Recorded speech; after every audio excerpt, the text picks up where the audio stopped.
Hello everybody, welcome to this Branalyzer review video. Today I'm going to be telling you everything you're going to need to know about Branalyzer. And as always, if you do have any questions, please leave them in the comment section down below. I'll also be leaving a discount link in the description of this video so that you can always get your money's worth for Branalyzer. So Branalyzer is an all-in-one AI tool that allows you to get information on businesses, brands, or companies of your choice by simply analyzing a URL.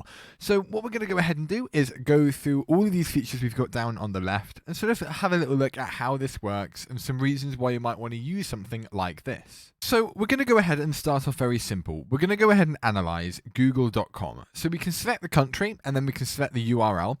And if we just go ahead and hit be curious, this will give us a bit of information about how much traffic the website gets, when it was created, stuff like that, any pages that are linked with this particular website, and a nice bit of information about the website. So as you can see, we've got the name of the website, we've got the year that it was founded, the industry of which the website's in, how many employees we've got, locality and country, and then under business info, we have all the information such as traffic, keywords, ads, CR, and AOV. Now, CR, as you can see, is the estimated conversion rate, and AOV is the average order value. And then you've also got MR, which is the monthly estimated revenue, so how much they make per month off their thing, which, as you can see, is about 8.8 mil. Now, these obviously are relatively accurate, might be a few off, but they're good to have a little look at the insight and what the actual website's like. And if it's a competition for your own website, then it's a great place to look at that.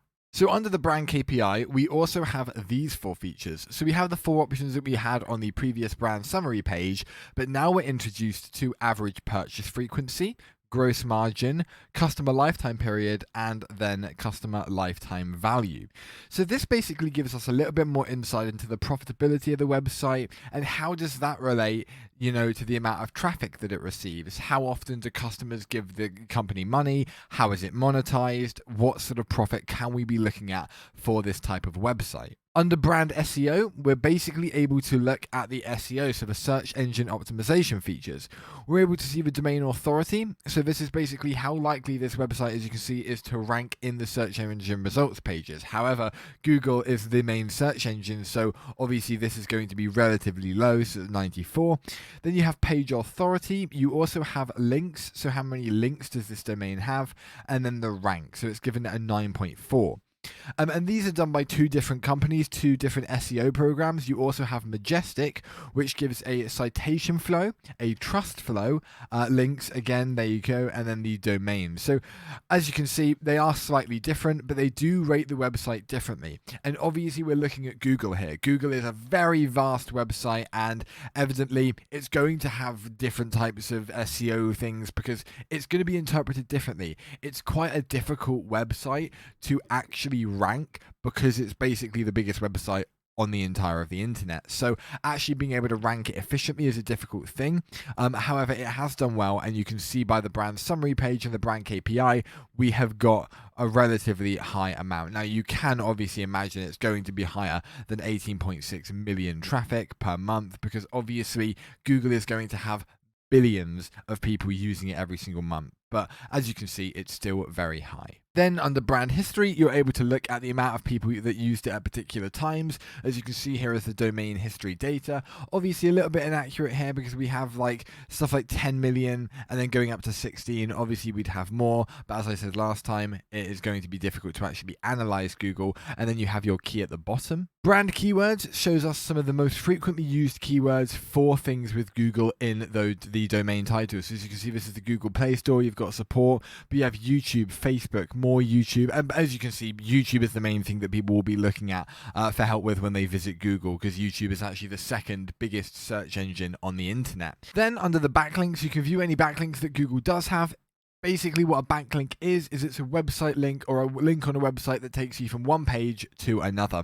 But as you can see, we don't have any, it hasn't really found any, but you are able to view the referring, affinity, affinity free, active, and lost backlinks as well. But if we go to the affinity, we have a few here.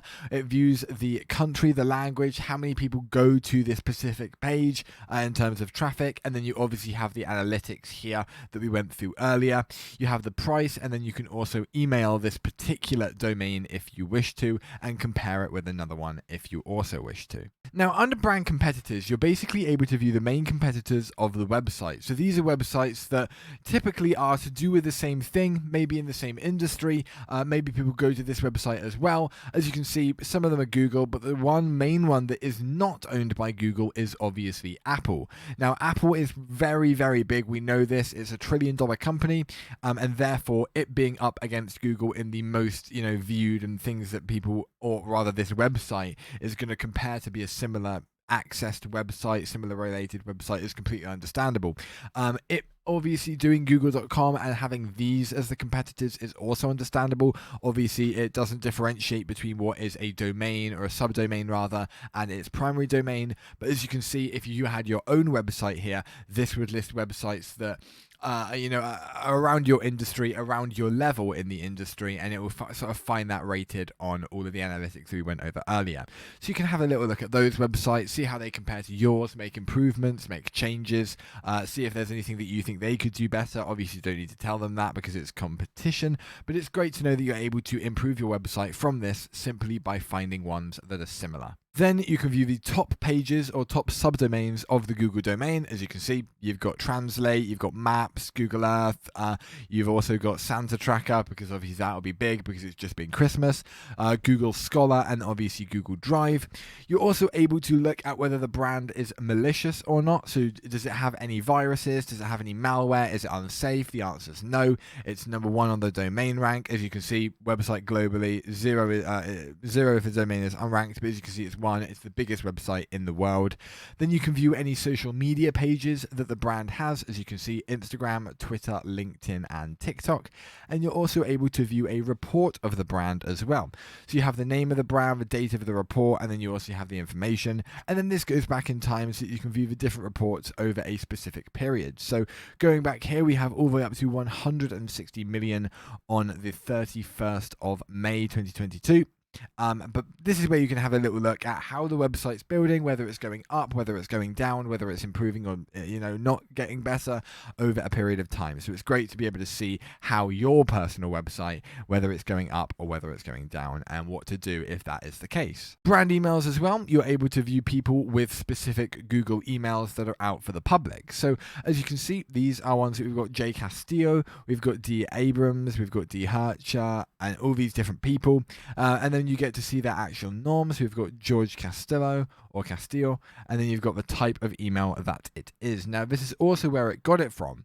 Not all of them will have a source, but you can basically see where this has actually been gathered from and the location that it's been sourced. This, for example, is GitHub, and then you've got a few other websites here that these have also been fetched from. Obviously, 10 results per page. There aren't any more, as you can see, but these are the ones that are relevant. So if you do want to contact someone from a specific company, and you want to sort of have a little look for emails related to that, this is where you would go, or a very good reason to use this. And then finally, you have your brand traffic. So this is basically where you're able to view the bounce rate, how many pages are viewed per visit, how long people are spending on that particular site. You're also able to look at the traffic sources. So where do people actually come from?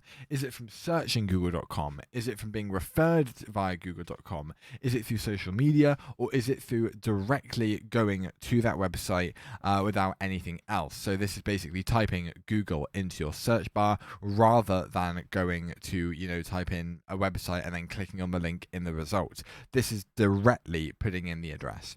And then the top country, as you can see, this is the US by a significant margin, and then the rest of the world evidently by 4%, 4%, 4%, and 4%. Finally, at the bottom we have these options here. We're not going to go through many of these. We're going to very briefly go through them. We have Local Hunter, so you're able to search for any local businesses in your area. Under SERP, you're able to look at certain search queries. So if you, as you can see, by dining table, this will find things that have that and are able to offer you that query, and things that come up when you type this into your search bar, see what position it is. So if you are, for example, selling a dining table, you can see where your website ranks, what websites rank higher than yours, and obviously then how to fix that. You can obviously search for backlinks that we went through earlier for Google. You also have a free hunter if you do want to use that. You're also able to hunt for specific keywords, or you're able to suggest keywords for your own website and category. And then you have the expired hunter. However, this is a medium and long task. This will show you any expired domains that that the website has that are no longer active, and that is basically about it for Branalyzer. So what do I think about Branalyzer? And in all honesty, the way that it allows you to search for your website and basically analyze the way that it works in relation to the internet, I think is absolutely great. Obviously, the accuracy is very, very good. For websites such as Google, it will obviously struggle, but for your size websites, it will be absolutely perfect. Obviously, there's so many things that you can do. I'm looking through the left here.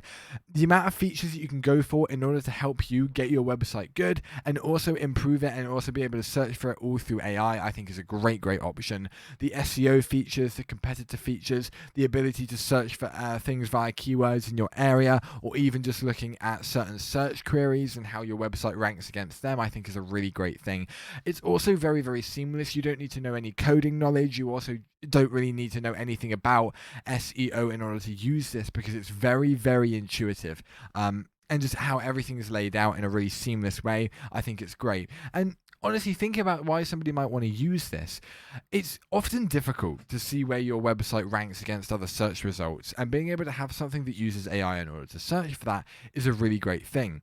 Obviously, it would be difficult to actually search for it yourself, and obviously going onto Google and typing in the certain search queries that you want won't give you as much information as a website such as this. Obviously, this gives you all the keywords, or the information, or the analytics about the profitability, how many people are visiting it. This is something that Google can't really do without installing an external extension. And if you're going to go through the hassle of doing that, why not make an account on this and just use Branalyzer? But that is about it for this video. Thank you everyone for watching, and I will see you next time. Goodbye.